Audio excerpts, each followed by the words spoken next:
Test, test, test, test, test.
Good morning, I'm Alan Sogstead, and I'm happy to be the coordinator today. Want to give a special welcome to everybody who's here, and especially anybody who's here for the first time. Our mission here is to seek truth, practice love, and celebrate life here at All Souls. Whether you're here for the first time or not the first time, you're welcome. Whatever faiths you've known or not known, whatever heritage, whatever questions, whatever truths you seek, whatever sorrows you have known, whatever joy has filled your heart, whomever you are and whomever you love, whatever your legal status, you are welcome here. So I was thrilled last Sunday when so many of you stayed for the bystander to upstander training with Jen Dreisky. Jen has been traveling literally all over the country giving this training, and so we're so lucky to have it right here at All Souls, thanks to the generosity of a community member who paid the $250, which we would have had to pay in order to host this training.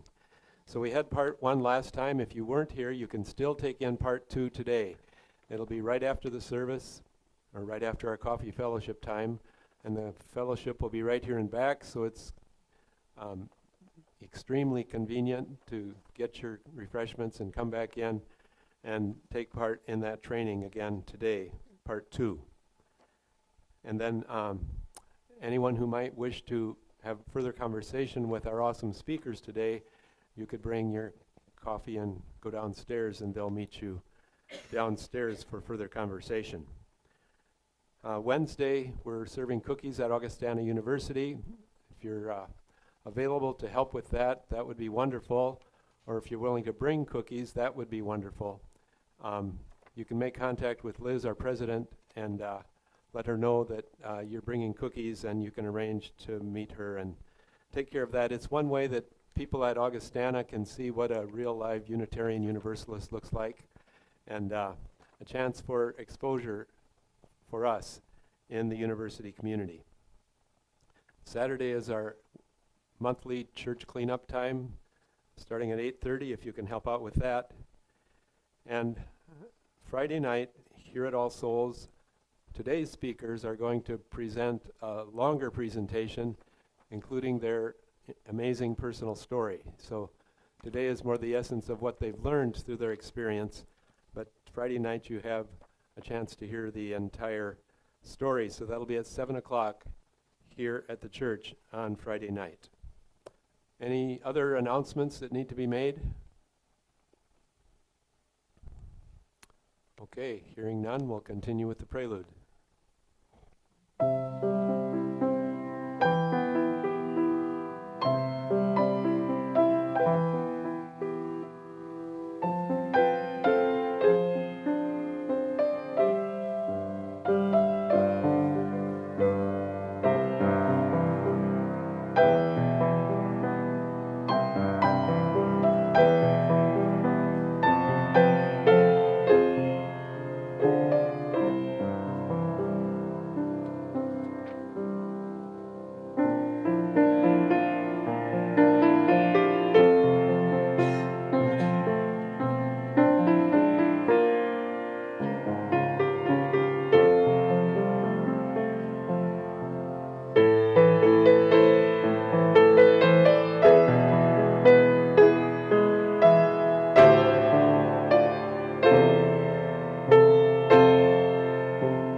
Many of you know that this past week was the Jewish holiday of Yom Kippur, and so today our chalice lighting is a message from the Passover service. May the light we now kindle inspire us to use our powers to heal and not to harm, to help and not to hinder, to bless and not to curse, to serve you, Spirit of freedom. And now our first song, number 95, There Is More Love Somewhere. And would you stand as you're able?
This morning's reflection is from a song called Both Sides Now. It's a reflection on unfiltered truth and unconditional love. Joni Mitchell sang, "I've looked at love from both sides now, from give and take and still somehow." And I think that's what love really is. It's a choosing again and again, even after the illusions fall away. 1 Corinthians 13 reminds us that love does not delight in evil, but rejoices with the truth. It always protects, always trusts, always serves, always perseveres. Unfiltered truth asks us to be us as seen.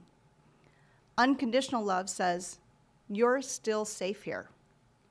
Together, they make something holy. Not perfect, but sacred. Because when we love each other like that, with honesty and open hands, we don't just heal our relationships, we start to heal ourselves and the world. And maybe that's the mystery of it all. Losing yourself for the sake of another, that's a quiet kind of death. But finding yourself in the love of another, that's resurrection. It's the difference between vanishing to be accepted and being fully seen and loved because of it. I've lived both. And even now, after all I've seen, all I've learned, I still find myself saying, I really don't know life or love at all. And maybe that's not failure. Maybe that's faith.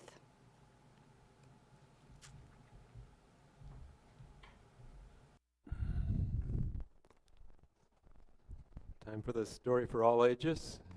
If anybody wants to come up.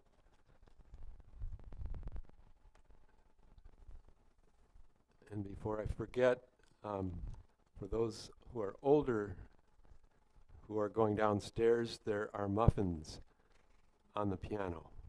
Only you know about it. Okay, this is called I'm Gonna Like Me. And this is about loving ourselves, which is another important part of love. I'm gonna like me when I jump out of bed from my giant big toe to the braids of my head. I'm gonna like me when I grin and see the space in my mouth where 2 teeth used to be. I'm gonna like me wearing flowers and plaid. I have my own style. I don't follow some fad. I'm gonna like me when I climb on and wave as the bus pulls away and I'm feeling so brave. I'm gonna like me when I'm called on to stand. I know all my letters like the back of my hand. I'm gonna like me when my answer is wrong, like thinking my ruler was 10 inches long. I'm gonna like me when I'm sharing my lunch, 'cause just like bananas, friends come in a bunch. It's too bad they don't allow sharing lunch, but that's another story. I'm gonna like me when I jump up so high, I'll twist and I'll stretch straight up to the sky. I'm gonna like me when I fall and get hurt and mess up my elbows in pebbles and dirt. I'm gonna like me when I don't run so fast, and then they pick teams and I'm chosen last. I'm gonna like me when I do the right thing and return what I found, even when it's a ring. I'm gonna like me when I'm feeling strong. I'll walk with a smile, arms swinging, legs long. I'm gonna like me when I sit with my mom and make a get well card for my sick friend Tom. I'm gonna like me when I eat something new, even if Grandma makes octopus stew. Okay. I'm gonna like me when I make a mistake and put out the candles on Dad's birthday cake. I'm gonna like me when I open the box and smile and say thanks, even though I got socks. I'm gonna like me when I try a new task. I'll bring in a plate before I am asked. I'm gonna like me when I clean in a flash and play with my brother and take out the trash. I'm gonna like me when I cuddle up tight and know as I'm sleeping I'm safe and all right. I'm gonna like me 'cause I'm loved and I know it. And liking myself is the best way to show it. Does this ever happen? Oh, you don't have to answer, but I've experienced this where Dad falls asleep before the kid falls asleep. I'm gonna like me, I already do, but enough about me. How about you? Okay, we'll sing the children and older children out.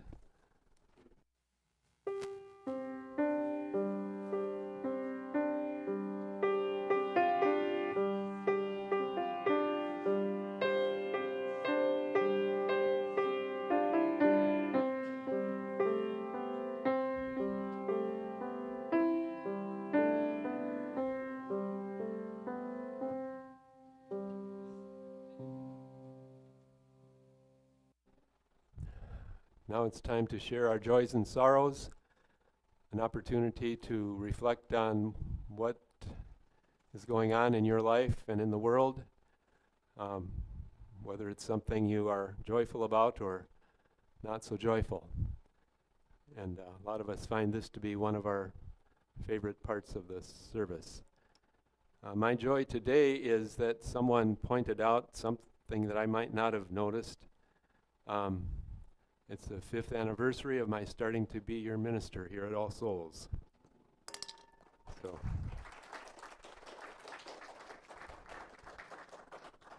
thank you. I'll also put in a stone of concern for my stepdaughter and her family as they continue to struggle with various things, and so my heart is with Brenna and her family today.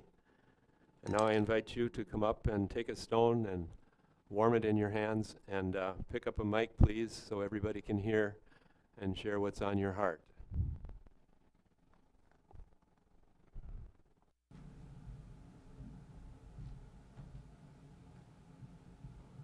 My name's Katie Ann Haskey. I'd like to share that I just heard from my BFF, Mark Johnson, who is in the heart hospital at Sanford, and they still don't know what's going on with her and stuff, but she has high blood pressure and low blood pressure, and they still don't know what's going on. So we hope that she's gonna get better in time. She'll be back pretty quick. We hope so. And my joy is seeing Dan come back into town, so we're grateful to see him back. And he's on the mend and stuff, and I'll let him say what he wants to say. And I hope, and my thoughts and prayers are to his nephew. I hope that he's well recovered from all that he's got going on. So thank you.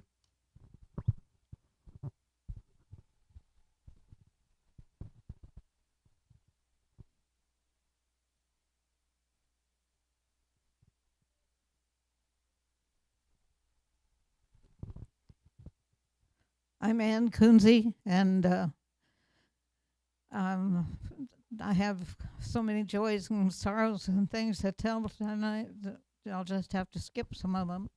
But the one I want to present to you is in the middle of the night, Scott and Janet's 2 dogs got out and ran away. And that's really tragic because they were such nice dogs, and I prayed and they hunted, and Scott got here a few minutes ago and he said that they had almost made it home by themselves and they're home safe again, and that makes me happy. And at the place where I live, which is an assisted living, there are all kinds of things that happen to people and cause them to be disabled in their older years and things like that. And praise God, He is healing so many of them from things that they didn't know they could be healed of. And God answers prayer.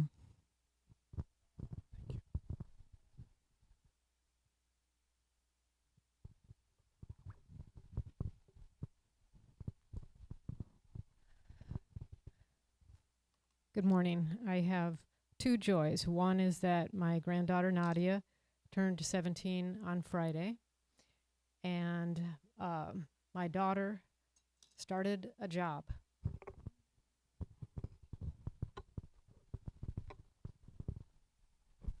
Hi, my name is Dan. Some might remember me from pre-pandemic.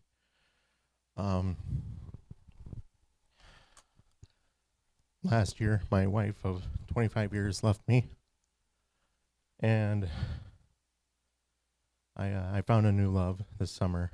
And a few weeks ago, on the very same day, my divorce was finalized, and my new love left me.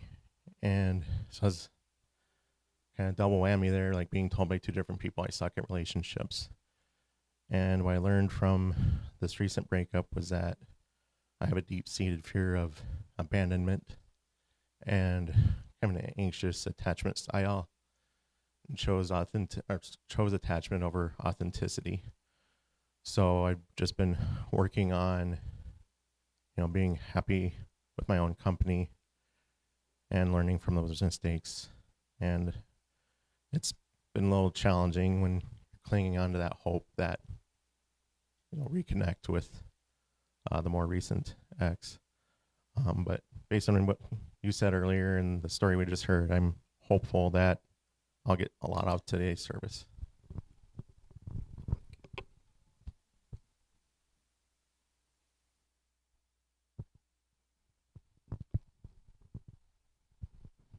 Hi, I'm Christy, and I'm going to put a stone in for my niece.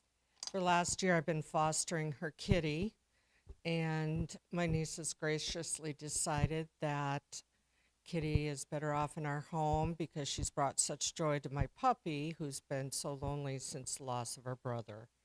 And so now Kitty is now a permanent part of my home, and I'm grateful to my niece, Nora. Thank you.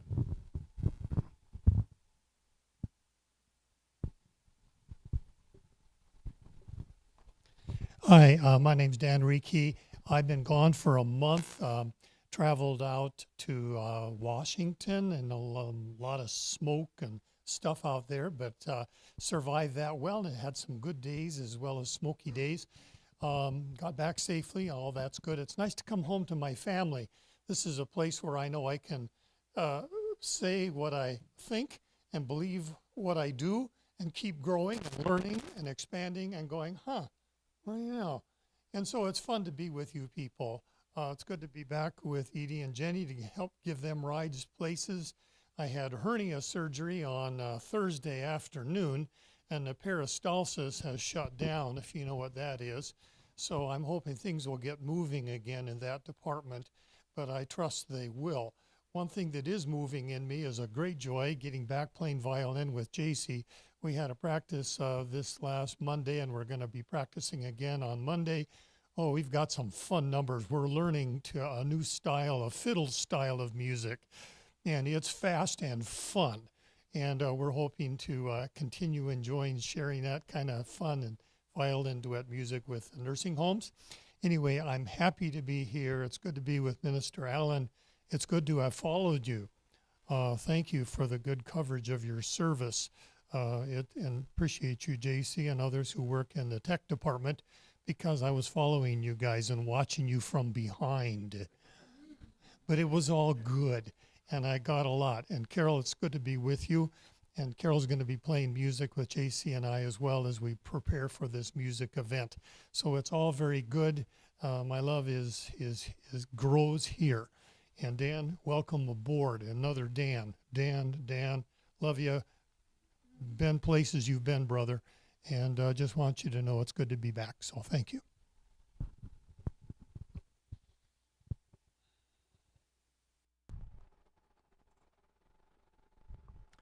I'll also add a stone for John Hutchinson, who continues to convalesce at home with his wife, Deb.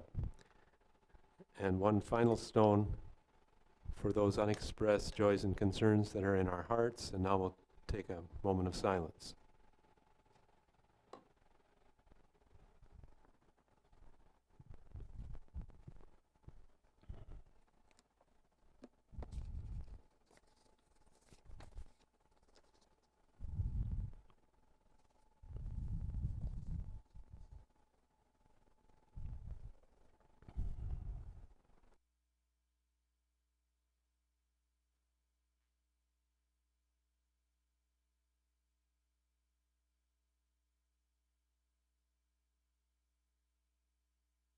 Our next song is number 1008 in the Teal Book, When Our Heart is in a Quiet Place. Number 1008, again, stand as you're able.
Our second reading is number 464. And then, would you respond with the words in italics? And then all that has divided us will merge.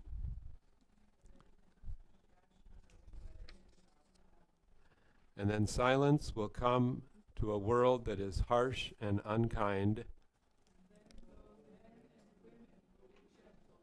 And then both women and men will be strong.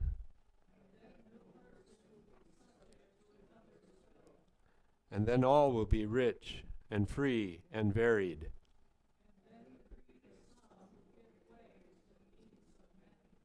And then all will share equally in the earth's abundance.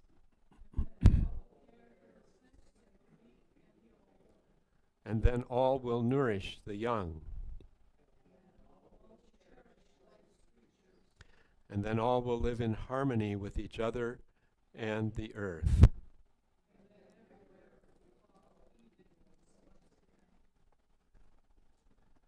Now I'm happy to introduce Matt and Dina, our speakers today, who are going to talk on From Fear to Freedom.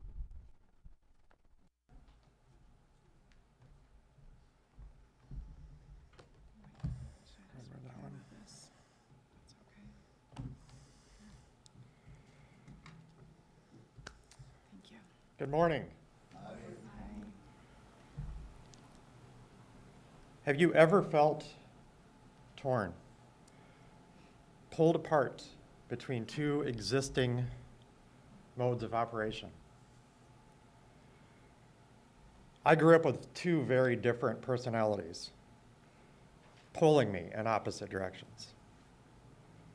On one side, I had someone who showed me that emotions are toxic elements to humanity.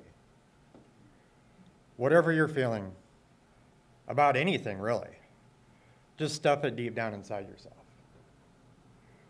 Being seen and present is all that matters.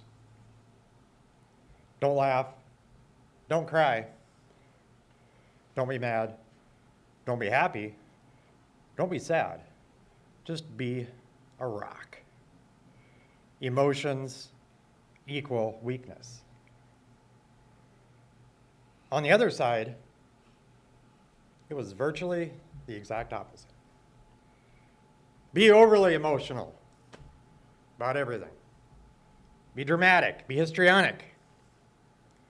Let everyone around you know what you're feeling, especially if it's negative. If somebody hurts you or somebody says something that you don't agree with, you make sure and let them know how that made you feel. And you don't ever let them forget it. Manipulate, control, judge, criticize. The tools that you use to guard your heart. Now, both sides essentially taught me the same thing. Don't show weakness. Project strength at all times. Don't allow emotions to override power and self-control. So I took this thought process into my marriage. Even after massively rebelling as a teenager, once I met my wife and fell in love, we started a family. I settled into being Mr. Safe and Mr. Responsible, reverting to the cold, emotionless being of one of my influences.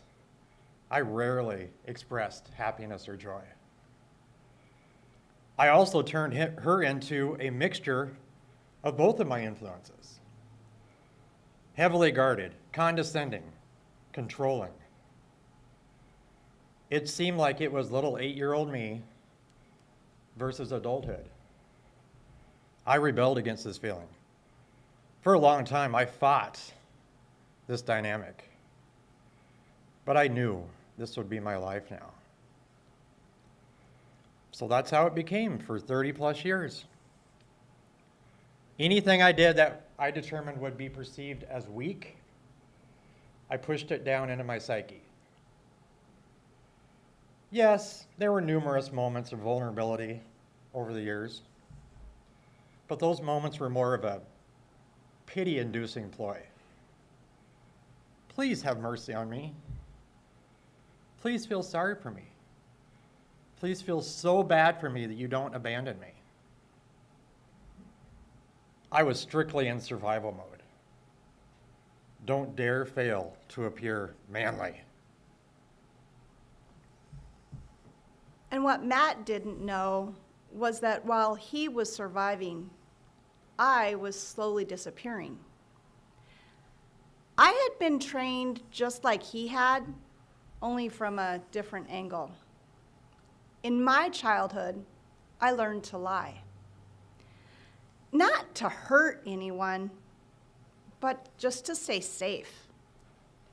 My mom was raised in the same kind of silence, a violent home, and a lifetime of secrets, as was her mother, and her mother, and her mother before that.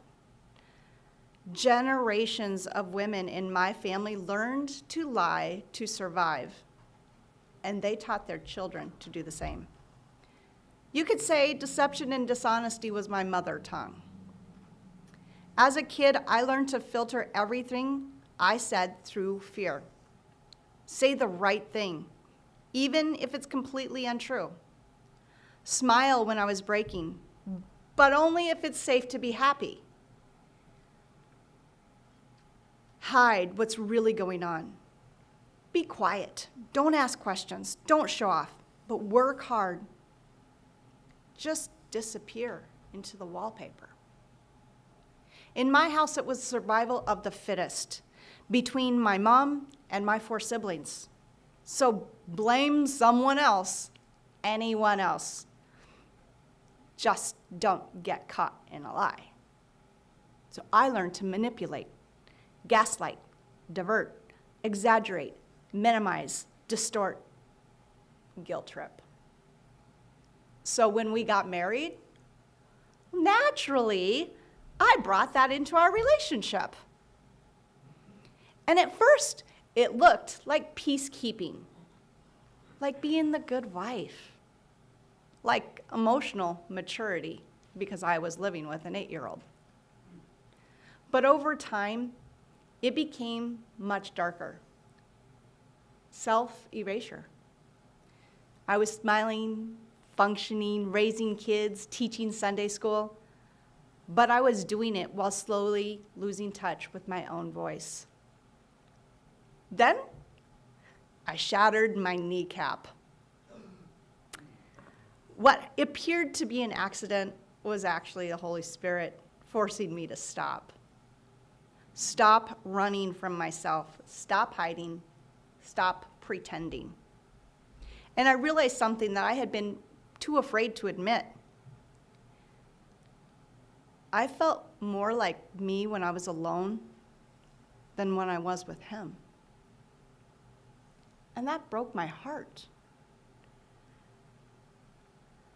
Because I didn't want to leave, but I also didn't want to die a slow death pretending everything was just fine. So I made a choice to speak the whole truth, not to punish anyone, not to guilt trip, but to finally just stop hiding. I didn't speak because I was confident that Matt could hold it. I spoke because I was confident that God could hold me, no matter what happened next.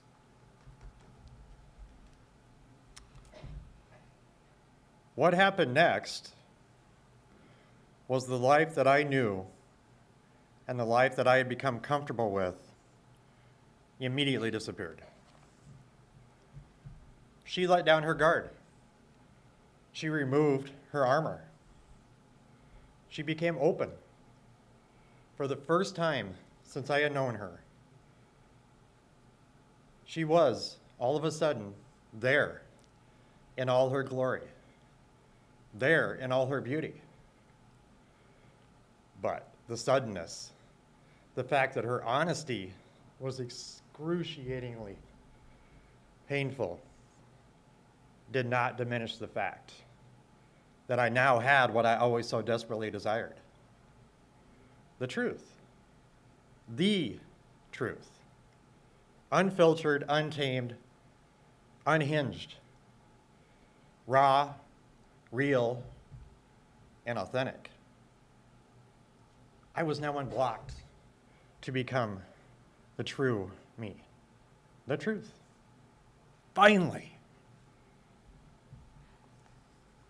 That moment was terrifying. But oh, so holy. You see, I had reached a point in my own spiritual evolution where truth became a non-negotiable.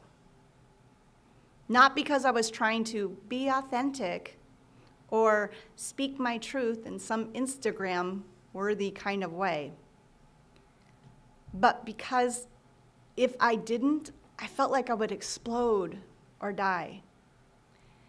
You see, 2 weeks before my mom passed in 2020, she looked at me and said with an innocent, young, girlish voice, with the age of the wisdom of a sage, remembering something eternal, "Dina, I always tell the truth. I never lie. I'm a truther now."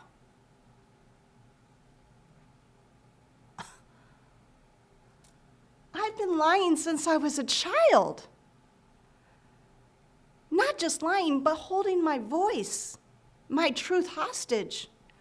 And something in me, my spirit, my higher self, whatever you want to call it, finally rose up and said, "No more. No more shrinking just to keep the peace. No more pretending, no more protection games." And I could not wait until my deathbed to release it. I didn't know what would happen next in our marriage, but I knew that if I didn't tell the truth, I would completely lose myself. When she made the decision to transform, to go from caterpillar to butterfly, to effectively come out of her tightly spun and heavily cloaked cocoon, that unleashed my soul. A soul that had been crying out to be free and come into the light of life for so long. Being trapped in a state of darkness pretty much my entire life, in a place of lies and deception, a heavy mask was finally thrown off and destroyed. You know how when you're in a swimming pool, you're walking in that water, you come up to the ladder, you grab it, you start pulling yourself out, you reach the sidewalk, and you start walking in that hot summer sun, and it feels so freeing. It's almost like you're weightless because you were just in that heavy water trying to get toward that ladder, toward the edge of the pool, edge of the lake. That's how it felt. Free of unencumbrances now. It's almost like you're hovering along. I had been waiting and hoping for this moment to happen for over 35 years. And that is the moment our marriage began again. Not because we figured everything out. Certainly not because it became magically easy, because it didn't. But for the first time, we were both in the same room. No more silence, no more performance, no more carefully edited versions of each other. Vulnerable authenticity, presence, and unfiltered truth. I didn't realize it at the time, but what actually cracked me open wasn't just her truth, it was the way she delivered it. There was no attack, there was no manipulation, There was no collapse, just truth. Clean, clear, unapologetic, and completely unarmored. And that's when I understood something for the very first time. Truth by itself is not always freeing. If it's spoken from fear or self-protection, it can feel like an ambush. But when it's spoken from love and the heart and the soul, it becomes a doorway. To speak unfiltered truth means to drop the filter, to take off the mask, to lay down the performance, to say what's real without a guard up. Because to be vulnerable literally means to be woundable. It's not screaming, it's not dumping, it's not blaming, it's not giving someone a piece of your mind, and it's not polished or packaged. It's raw and it's risky. It's standing in front of someone or God or even yourself with your chest open and your armor off. It's revealing what's real even when you don't know how they'll receive it. And if you don't have a container of unconditional love underneath that, the risk feels far too great. Because if that truth gets rejected or weaponized, it can re-wound the very place that you're trying to heal. That's why trust is everything. But it's not trust in the other person. Because let's be honest, they may not respond the way you want them to respond. But it's trust in something deeper. It's trust in yourself. Trust in the Creator. Trust in unconditional love. That even if your truth breaks something open, you won't break with it. That kind of trust is what made my truth possible. And that's what made it possible for me to hear her truth without running away screaming. That's close. Because somewhere deep inside, I knew that she wasn't trying to win. She wasn't trying to just be right. That's what I was used to. She was just finally being honest with herself, with the God, the universe, and with me. I had given up that this would actually ever come to fruition. I had been defeated so many times that I just kept tapping out. But I had decided to keep loving her no matter what. But I also stopped loving myself in that process. I felt I only had enough love in me to give to her. And honestly, I hated myself for a lot of our marriage. Depression, addiction, substance abuse, crime, all things to just numb the hidden soul that I had that seemed destined just to stay buried. When we say unconditional love, it's important to pause and ask, what is it really? Because for a long time, I thought love was something I had to perform for.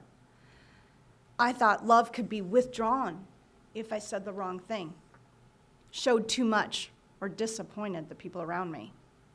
That's not love. That's fear wearing a mask. But then I started to understand what love actually is. And we want to share it with you because it changed everything for us. 1 Corinthians 13 says, unconditional love is patient. It does not rush you to heal faster or to just get over it. It makes room for your process. Unconditional love is kind. It certainly doesn't keep score. It doesn't demand perfection. It speaks with humility and celebrates the good in you, even when you can't see it yourself. Unconditional love honors and uplifts. It seeks connection with a generous heart. It responds with calm and understanding instead of judgment and fear. Unconditional love remembers grace more than grievance. And it refuses to hold yesterday against you. And that's an important one. When today is an invitation to begin again. Unconditional love rejoices with the truth. It doesn't need a filter. It doesn't ask you to hide. It actually breathes freer when the truth is spoken. This is the kind of love that is a steady shelter. It's a trusting presence, a hopeful light. It's a resilient force that endures all things. I did not grow up with that kind of love. Neither of us did. But I saw it in her. 1989, when I was 17 years old, I saw it. I am exaggerating a little bit. I didn't see it instantly. But I saw it over the past 35 years. But it never came to fruition until recently. The moment she spoke the truth, that very easily could have ended us, but didn't. And I felt it for the first time when I started telling my truth. And she stayed. So many people are afraid to speak the truth because they think it's going to break something. But what if the silence is breaking you? What if hiding is what's keeping you stuck? What if the very thing you're afraid to say is the very thing that could set you free? I used to think that telling the truth would destroy everything we had. But I've learned something. When truth is filtered through fear, it becomes a weapon. But when it's rooted in love, it becomes an invitation to begin again, an invitation to be free, free to fly, free to love, free to live, free to love ourselves, free to love each other, to show up honestly, to rebuild, not with performance, but with presence. So we want to leave you with something simple. Not a list of action steps, not a bunch of formulas, just a question or two. What would shift in your life if you trusted unconditional love enough to speak your unfiltered truth? What version of you is waiting behind the mask, behind the smile, behind the story that says, it's fine, I'm fine? And what if the person you're afraid to lose is actually longing to just meet the real you? When truth is rooted in unconditional love, it doesn't just set you free. It sets the people around you free too. Thank you. Thank you.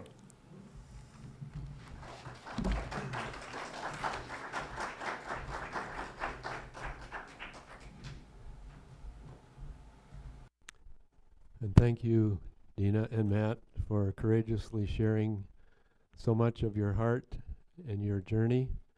And some of us are looking forward to hearing more on Friday night. At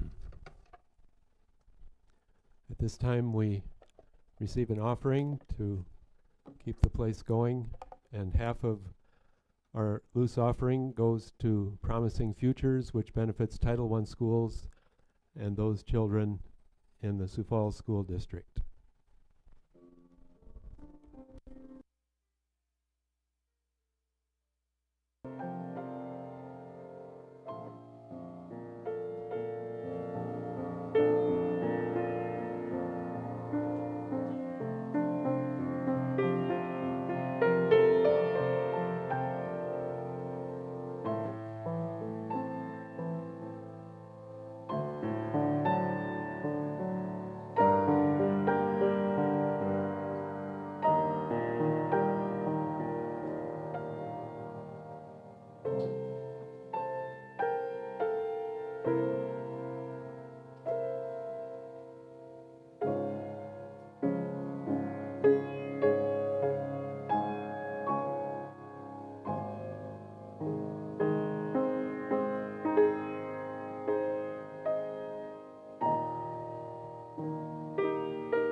the words to receive the offering.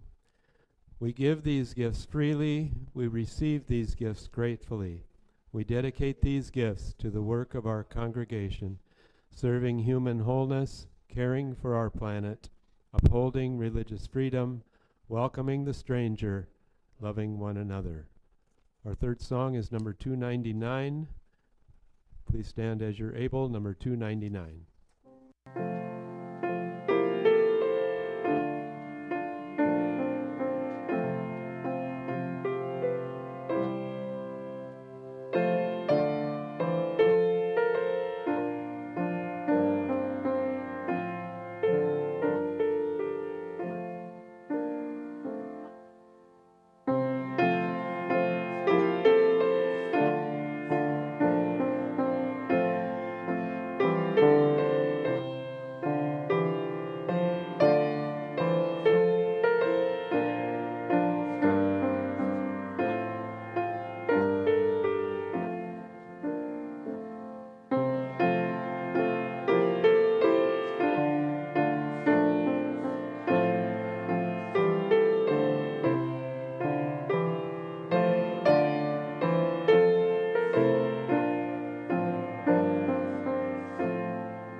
Once again, you're invited to stay for refreshments in the back and then come back in for the training bystander to upstander.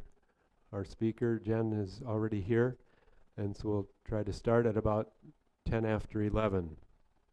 And those who may wish to talk with Matt and Dina can bring your coffee or snack and visit with them downstairs. Our third reading is number 694. May the love which overcomes all differences, which heals all wounds, which puts to flight all fears, which reconciles all who are separated, be in us and among us, now and always. Amen.